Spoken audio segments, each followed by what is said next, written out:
प्यारे भक्तों, आपका सुपर भक्ति चैनल में हार्दिक स्वागत है। आइए जानते हैं महाशिवरात्रि की कथा के बारे में।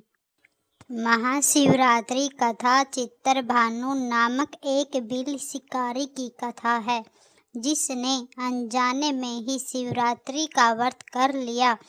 रात भर जगते हुए चित्रभानु ने अनजाने में ही महाशिवरात्रि पर शिवजी के ऊपर बेल के पत्ते अर्पित किए, जिसके पुण्य से वह शिवलोक में स्थान पा गया। महाशिवरात्रि के दिन इस कथा का पाठ करने से व्यक्ति के पाप कट जाते हैं और शिवलोक की प्राप्ति होती है। महाशिवरात्रि व्रत में शिवजी इस कथा का पाठ करना बहुत ही शुभ फलदायक बताया गया है। शिव पुराण में भी इस व्रत की महिमा बताई गई है।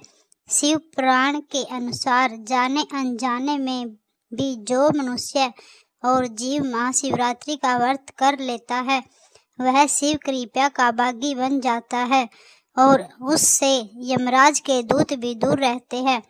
इसलिए महाशिवरात्रि व्रत में शिव भक्तों को महाशिवरात्रि की इस कथा का पाठ जरूर करना चाहिए। महाशिवरात्रि व्रत कथा पूर्व काल की बात है। चित्रभानु नामक एक शिकारी था। वह शिकार करके अपने परिवार का पालन पोषण करता था। उस शिकारी पर साहूकार का काफी कर्जा था, लेकिन वह उसका कर्ज समय पर नहीं चुका पाया। फिर साहूकार ने शिकारी को शिव मठ में बंदी बना लिया। जिस दिन उसे बंदी बनाया गया, उस दिन शिवरात्रि थी। चतुर्दशी के दिन उसने शिवरात्रि व्रत की कथा सुनी और शाम होते ही साहूकार ने उसे अपने पास बुलाया और ऋण चुकाने के बारे में कहा। उसके बाद फिर वह शिकार की खोज में निकला। बंदी गृह में रहने के कारण वह बहुत भूखा था। शिकार की तलाश में वह बहुत दूर निकल आया। अंधेरा होने पर उसने जंगल में ही रात बिताने का फैसला किया और एक पेड़ पर चढ़ गया। उस पेड़ के नीचे शिवलिंग था, जो बेल पत्तर के पत्तों से ढका हुआ था। शिकारी को उसके बारे में जानकारी नहीं थी।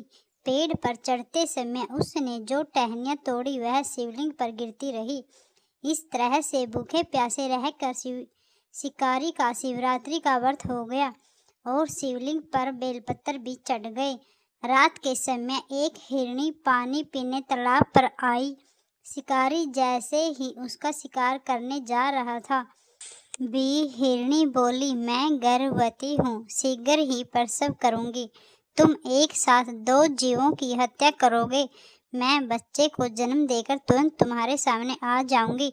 तुम मुझे मार लेना। शिकारी ने हिरनी को जाने दिया।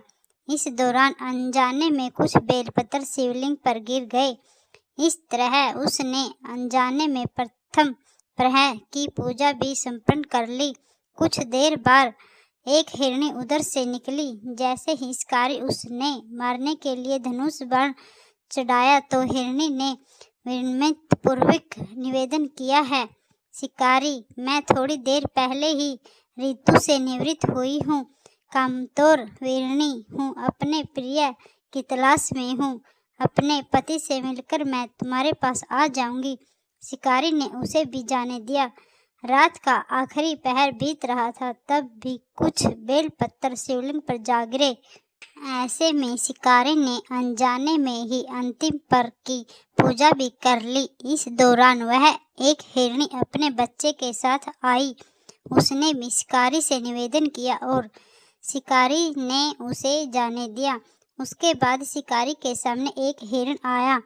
शिकारी ने सोचा, अब तो मैं इसे यहाँ नहीं जाने दूंगी, इसका शिकार करूंगी। तब हिरनी ने उसे निवेदन किया कि मुझे कुछ समय के लिए जीवनदान दे दो।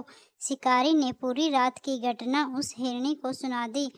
तब हिरण ने कहा कि जिस तरह से तुम तीनों पत्नियों प्रतिबद्ध होकर गई है, मेरे मृत्यु से अपने धर्म का पालन नहीं कर पाएगी। जैसे तुमने उन्हें विष पात्र मानकर छोड़ा है, मुझे भी जाने दो। मैं सबके साथ तुम्हारे सामने शीघ्र ही उपस्थित होता हूँ। शिकारी ने उसे भी जाने दिया। इस तरह सुबह हो गई। उपवास, रात्रि जागरण और शिवलिंग पर बेलपत्र चढ़ाने से अनजाने में ही शिवरात्रि की पूजा पूर्ण हो गई। लेकिन अनजाने में हुई पूजा का परिणाम उसे तत्काल मिला। थोड़ी देर बाद हिरण और उसका परिवार शिकारी के सामने आ गया। उन सभी को देखकर शिकारी को बहुत गिल्नी हुई और उसने पूरे परिवार को जीवन दान दे दिया।